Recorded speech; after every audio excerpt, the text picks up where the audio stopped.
கத்திரிக்காய் உருளைக்கிழங்கு வைத்த ஒரு கடையில் செய்ய போகிறோம். இது பூரி, சப்பாத்தி, இட்லி, தோசைக்கெல்லாம் அட்டகாசமாக இருக்கும். அஸ்ஸலாமு அலைக்கும். வெல்கம் டு எஃப்எம் சமையல். ஹலோ ஃப்ரெண்ட்ஸ், எல்லோரும் எப்படி இருக்கீங்க? இன்றைக்கி கத்திரிக்காய் உருளைக்கிழங்கு வைத்த ஒரு கடையில் செய்ய போகிறோம்.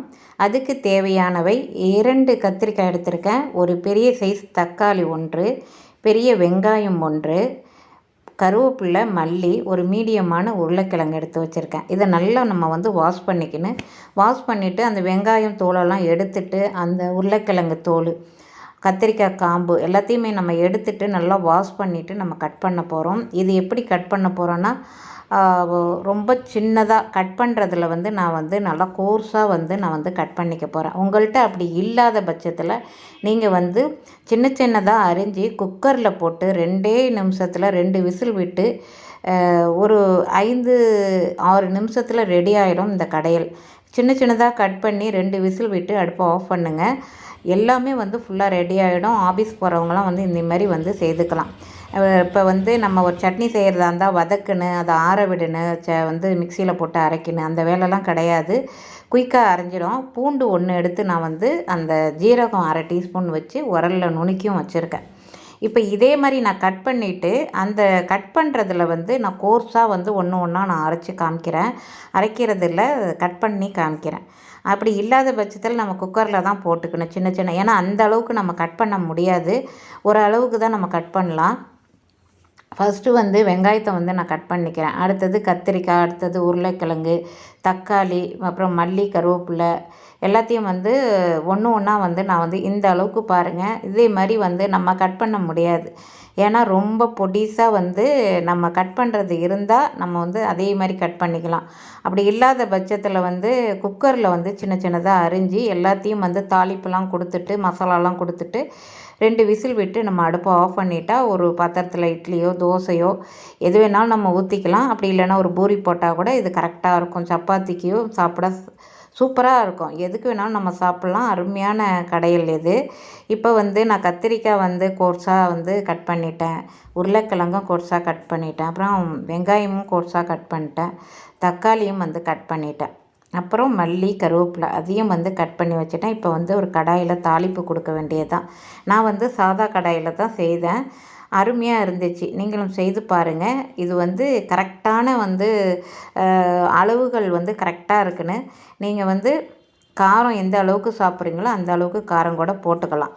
நம்ம காரம் கம்மியாக இருந்தால் காரம் கம்மியாக சேர்த்துக்கலாம். இந்த அளவுக்கு கோர்ஸாக நான் கட் பண்ணி வச்சுருக்கேன். இப்படி தான் இருக்குன்னு. இந்த அளவுக்கு இருந்தால் தான் நமக்கு வேகிறதுக்கு கரெக்டாக இருக்கும். நல்லா மசிஞ்சு வந்துடும். நீங்கள் குக்கரில் வேக வச்சுட்டு அப்படி சின்னதாக கட் பண்ணி போடுறதா இருந்தால் அப்புறம் மசிச்சு விட்டுக்கோங்க. ஒரு மத்தால் மசிச்சு விட்டுக்கோங்க. நல்லா கரைஞ்சிடும். இது கடையல் தானே, இது நல்லா கடைஞ்சி விட்டுக்கோங்க. நான் நல்லா கரண்டிலேயே இந்த அளவுக்கு இது கோர்ஸாக அரைஞ்சதுனால எனக்கு குயிக்காக வெந்தம் வந்துருச்சு. நல்லா கரண்டிலேயே நான் மிக்ஸ் பண்ணிட்டேன். அந்தளவுக்கு சூப்பராக இருக்கும். இது சாம்பார் மாதிரி கூட இருக்கும். இப்போ அடுப்பை ஆன் பண்ணி ஒரு கடாயை வச்சுருக்கேன். நான் நல்லெண்ணெய் தான் விட்டுருக்கேன். குக்கிங் ஆயிலாக இருந்தால் கூட நீங்கள் விட்டுக்கலாம். ஒரு 2 டீஸ்பூன் அளவுக்கு நல்லெண்ணெய் விட்டுருக்கேன். அப்புறம் கடுகு, உளுத்தம்பருப்பு 1 டீஸ்பூன் கொடுத்துக்கங்க. பிறகு பூண்டு 1 எடுத்திருக்கேன். அதன் பிறகு ஜீரகம் 1/2 டீஸ்பூன், அதுமாதிரி மிளகு 1/2 டீஸ்பூன், குறப்பாக அரைச்சது இருந்தாக்கா 1/2 டீஸ்பூன் வச்சுக்கோங்க. நைஸாக அரைச்சதாக இருந்தால் வேண்டாம். குறப்பாக இருந்தாக்கா நீங்கள் உரலில் கூட இடிச்சிக்கோங்க. மிளகு லாஸ்ட்டாக தான் சேர்க்க போகிறோம். இப்போ ஜீரகமும் பூண்டும் நல்லா வதக்கிட்டு ரொம்ப கோல்டன் ப்ரௌன் கலர்லாம் வர வேணாம். நல்லா வதக்கின பிறகு வெங்காயத்தை நம்ம கொடுத்து வதக்க போகிறோம். ஃபஸ்ட்டு கருவேப்பிலையை கொடுத்துருவோம். பூண்டு, ஜீரகம் கொடுத்து கொஞ்சம் ஒரு 1/4 டீஸ்பூன் அளவுக்கு பெருங்காயத்தூள் கொடுத்து வதக்கி விட்டுட்டு வெங்காயத்தை நம்ம கொடுத்து வதக்கிடுவோம். ரொம்ப வதக்க வேணாம். ஒரு கண்ணாடி பதத்துக்கு வதக்கினா போதும். அது வதங்கி அப்புறம் ஒன்று ஒன்றா இப்போ வெங்காயம் கொடுத்து தக்காளி கொடுத்து அதன் பிறகு கொஞ்சம் உப்பு சேர்த்துக்கணும். வெங்காயம் தக்காளிக்கு தேவையான அளவு உப்பு கொடுத்தாக்கா கொஞ்சம் குயிக்காக வதங்கி வந்துடும். நல்லா வதக்கி விட்டுக்கோங்க. நல்லா வதக்கி விட்டுட்டு இது குயிக்கான முறையிலையும் ஈஸியான முறையில் ஒரு பாத்திரத்தில் இட்லியை வச்சுட்டு நம்ம ஈஸியாக செய்திடலாம். அருமையாக இருக்கும். இது பூரியோடையும் இட்லியோடையும் சாப்பிட எனக்கு ரொம்ப பிடிக்கும். சூப்பராக இருக்கும். சப்பாத்தி, தோசை எல்லாத்துக்குமே நல்லாயிருக்கும். எனக்கு பிடிச்சதை சொல்கிறேன். பூரிக்கும் இட்லிக்கும் சூப்பராக இருக்கும், செம்மையாக இருக்கும்.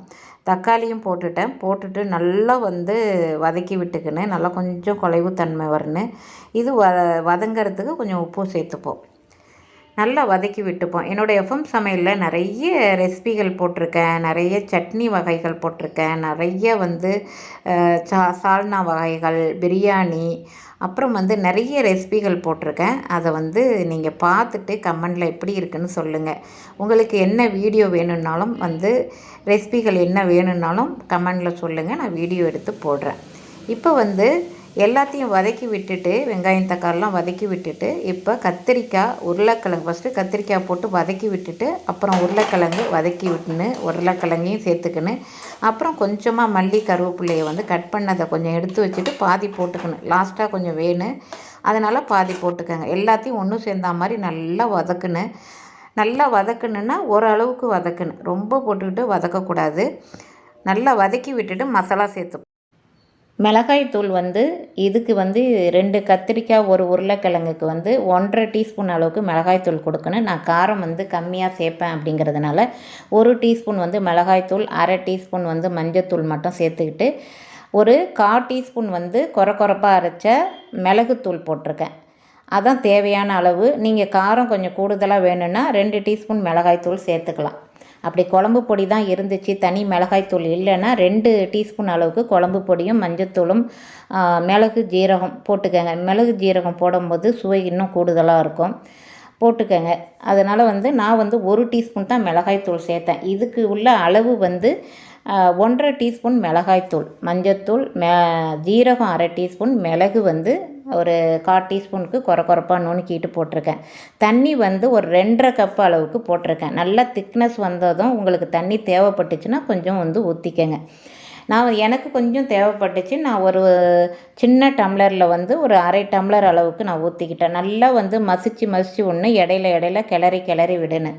ஏன்னாக்கா அப்போ தான் அது வந்து நல்லா மசிச்சு வரும். நல்லா வெந்து வரும்போது கரண்டியாலே மசிக்கும் போது ஏற்கனவே அது கோர்ஸாக தான் அரைஞ்சி வந்திருக்கு, அது கட் பண்ணி வந்திருக்கு. அதனால் நல்லா வந்து நம்ம வந்து அந்த கரண்டிலேயே மசிச்சு விடும்போது நல்லா கரைஞ்சி வந்துடும். சாப்பிட்றதுக்கும் சூப்பராக இருக்கும், டேஸ்ட்டாக இருக்கும். இதை வந்து இடையில நம்ம வந்து கிளறி விடணும், பார்த்துக்கினேன். ஆனால் எனக்கு ஒரு 8 நிமிஷம் 9 நிமிஷத்துக்குள்ளே வேலை முடிஞ்சிச்சு. இது கட் பண்ணுற நேரம் தான் கரெக்டாக வந்து எனக்கு குயிக்கான முறையில், ஈஸியான முறையில் இது வந்து ரெடி ஆகிடுச்சு. கத்திரிக்காய் உருளைக்கிழங்கு கடையல் நல்லா வந்து மசிச்சு விட்டுக்கிட்டேன். முடி போட்டுட்டு அடுத்தது லாஸ்ட்டாக வந்து நம்ம மல்லி போட்டு இறக்க வேண்டியதான். மல்லி கருவேப்பிலை போட்டு அடுப்பை ஆஃப் பண்ண வேண்டியதான். நல்லா வந்து கரண்டியில் மிக்ஸ் பண்ணி விடுன்னு மிக்ஸ் பண்ணி விட்டு தான் நான் வந்து செய்தேன். என்னோடய எஃப்எம் சமையல் உங்களுக்கு பிடிச்சிருந்தா சப்ஸ்கிரைப் பண்ணாதவங்க சப்ஸ்கிரைப் பண்ணுங்கள், லைக் பண்ணுங்கள், ஷேர் பண்ணுங்கள் உங்கள் ஃபேமிலி அண்ட் ஃப்ரெண்ட்ஸுக்கு.